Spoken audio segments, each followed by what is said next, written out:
அடுத்து நம்முடைய இலக்கு 2026 தேர்தல். இதுவரைக்கும் இப்படி ஒரு வெற்றியை எந்த கட்சியும் பெற்றதில்லைன்னு 2026 வரலாறு சொல்லணும். அந்த வரலாறு எழுதுவதற்கு நீங்க தயாரா? தவறு செஞ்சவங்க அத்தனை பேரும் அடைக்கலமாகி தங்களுடைய தவறுகளிலிருந்து தப்பிப்பதற்காக வாஷிங் மிஷின் தான் பாஜக. ஐயோ நம்ம மைண்ட் எங்க போகுது? இருந்தார் அமைச்சர் செந்தில் பாலாஜி.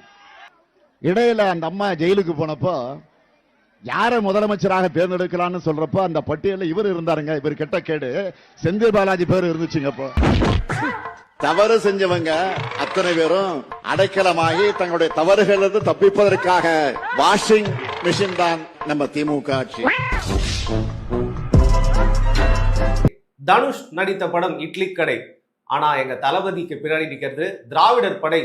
டேய் என்னடா டயலாக் இது? எவன் எழுதி கொடுத்தானே அது இப்படி பேசிட்டு போறான்? இன்னைக்கும் இவ்வளவு சங்கடமான சூழ்நிலையும் சிறப்பான ஆட்சி நடத்தி கொண்டிருக்கும் நம் உண்மையான ஜனநாயகன் ஸ்டாலின் என்று போற்றப்படும் எங்களுடைய வட்ட செயலாளர் வண்டுமுருகன். அது என்ன இட்லி கடை? அதுக்கு என்ன பதில் சொன்னீங்க? திராவிடர் படை. தளபதிக்கு பின்னாடி நிக்கிறது திருட்டு ரயில் தயிர் வடை. சரியா? அதையும் சொல்லுங்க, சேர்த்துக்கோங்க. ஏன்னா ரெண்டுமே ஒரே சம்பவம் தானே, அதையும் பிரிக்கிறீங்க? சரி பிரிச்சுக்கங்க. ஆனா இது புதுசா இருக்குனே, புதுசா இருக்கு.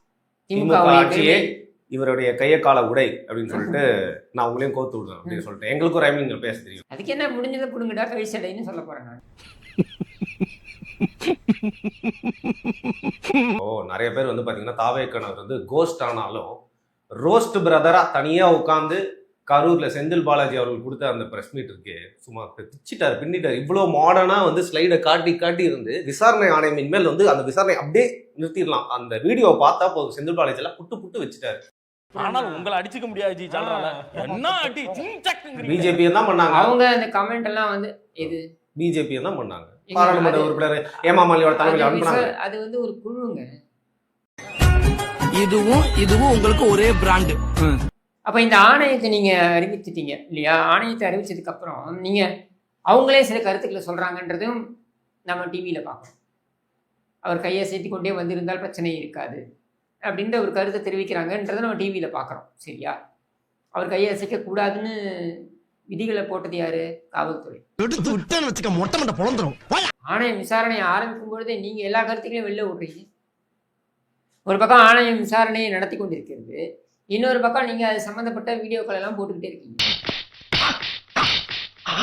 கூட 4 மணிக்கு வந்தாரு. ஏங்க எந்த சினாரியோல வந்தாரு? ஏன் அதே 4 மணிக்கு முன்னாடி ஏன் கள்ளக்குறிச்சிக்கு வர முடியல? ஏங்க திருமாவளவன் எத்தனை வாட்டி உங்களோட ஞான கண்ணை திறந்து வைக்கணுங்க? திருப்பி மூடிக்குமா? ஒருத்தரா செத்தாங்க இங்க, ஒரே நேரத்துல எல்லாருமே செத்தாங்க. ஏங்க ஒருத்தரா செத்தாங்கன்னா ஒரே நேரத்துல செத்தாங்க. உயிருக்காக எத்தனை பேர் போராடி கொண்டிருக்கிறார்கள் மருத்துவமனையிலன்றது உங்களுக்கு ஒரு பெரிய பிரச்சனையா தெரியலையா? இந்த ஈன பொழப்புக்கு பேசாம எங்கேயாவது போய் ஊருக்கு போயிடலாம். இல்ல நூற்றுக்கணக்கானவருக்கு வந்து கண் பார்வை இழந்து கிடக்குறாங்கன்றது உங்களுக்கு பிரச்சனையா தெரியலையா? நீங்க இது ஒரு சம்பவம்.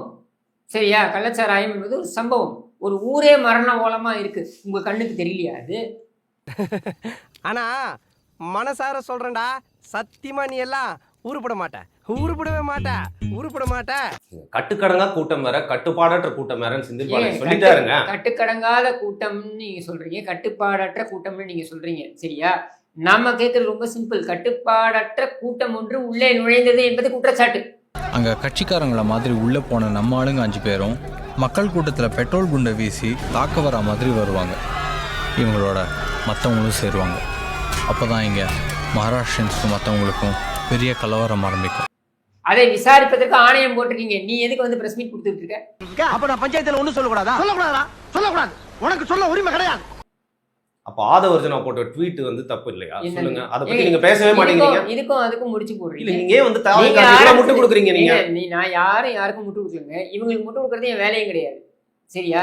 இது என்னங்க? இது சுத்த கருணாநிதித்தனமா இருக்கு. நான் கேட்கறது என்ன மேண்டேட்ல நீ வந்து விசாரணை ஆணையம் போட்டுட்டல, வாங்கிட்ட ஆவணங்கள் இருக்குன்னு சொல்றல, நீ இதெல்லாம் காமிக்கிறல, இதை பவர் பாயிண்ட்ல கொண்டு போய் ஆணையத்திட்ட காமி. இதான உங்க வேலை.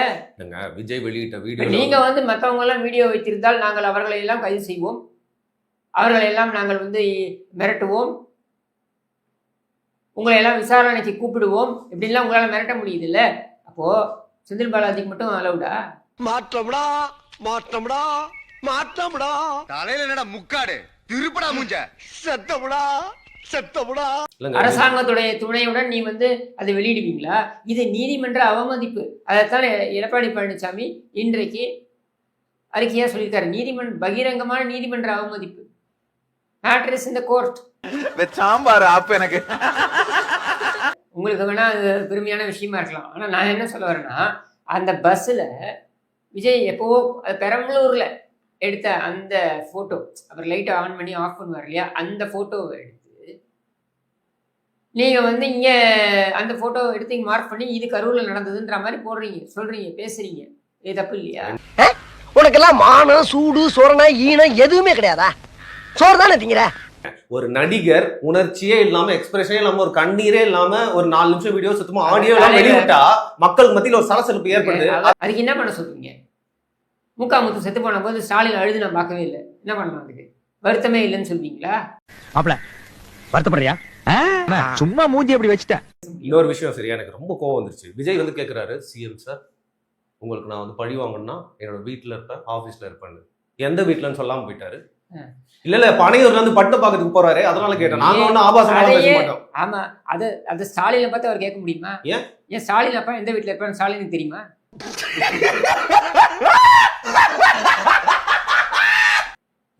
காலையில எந்த வீட்டுல இருப்பாரு, மதியானம் எந்த வீட்டுல இருப்பாரு ஸ்டாலினுக்கு தெரியுமா? டைரக்டான மீனிங்ல நான் கொச்சையாவே எடுத்துட்டு போலங்க. நானும் டைரக்டா தான் கேட்கிறேன். உண்மைதானே? காலையில ஒரு வீட்டுல இருப்பாரு கருணாநிதி, மதியம் வேற வீட்டுக்கு தானே போவாரு. இல்ல நீங்க சொல்றீங்களா? இதுல இருக்கல என்ன தெரியுமா ரொம்ப கஷ்டம், நம்ம கஷ்டத்துல இருக்கும்போது கஷ்டப்படுறதோட ஒரு சுற்றுலாக்கு போற ஒரு சந்தோஷமா இருக்கும். அங்க போயிட்டும் நம்ம தமிழகத்தை பத்தி யோசிச்சுட்டு, தமிழகத்தை பிரச்சனை பத்தி யோசிச்சுட்டு அந்த சுற்றுலாவை என்ஜாய் பண்ண முடியாம இருக்கிற நம்ம துணை முதல்வரோட அந்த இடம் தான் ரொம்ப கஷ்டம். ஏண்டா இது நியாயமாடா உனக்கு? ஏண்டா வெறும் வயிற்று இந்த மாதிரி போய் சொல்ற? எல்லாருக்கும் வாழ்க்கை கொஞ்சம் கஷ்டம் தான். கஷ்டம் தான். அதுவும் இந்த குடும்பத்துல மிக மிக பெரிய கஷ்டம். செக்கெழுத்த செம்மல்கள் இவர்கள் எல்லாம். தம்பி காமெடி வேண்டாம், நான் சொல்லிட்டேன். நானு காமெடி பண்ணாதேன்னு சொல்லியிருக்கேன் நானு. ஆனால் அந்த குடும்பத்தில் ஒரு நாள் இருந்து பார், எவ்வளவு கஷ்டம் தெரியும். இந்த 1000 கோடி எங்க வைக்கிறதா, அந்த 2000 கோடி எங்க வைக்கிறதா? நாங்க அப்படி இல்ல, தோத்துக்கு திண்டாடணும். 4 காசு சம்பாதிக்கணும்னா சாவணும். சம்பாரிச்ச காசை வீட்டுக்கு கொண்டாடுறதுக்குள்ள ரத்த அடிப்படணும். கருணாநிதி குடும்பத்தில் இருக்கிறது அவ்வளவு சாதாரணமான விஷயமா? அன்னைக்கு அந்த பிடிஆர் பழனிவேல் தியாகராஜன் சொல்றாங்க 30,000-40,000 கோடி வச்சு என்ன பண்றதுன்னு தெரியலன்றாங்க. அவ்வளவு கஷ்டப்படுறாங்க. நீங்க யோசிச்சு பாருங்க, 40,000 கோடி கொண்டு போய் நீங்க ஒரு இடத்துல போய் வைக்கணும், பதுக்கணும்ன்றது எவ்வளவு பெரிய வேலை தெரியுமா? என்ன அவ்வளவு சாதாரணமா நினைச்சிட்டீங்களா? எவ்வளவு கஷ்டம் அது. சாதாரணமா வரலடா திமுக காரன். எவ்வளவு காயங்கள், எவ்வளவு கலவரங்கள், எவ்வளவு களவாணித்தனங்கள், எவ்வளவு கற்பழிப்புகள்.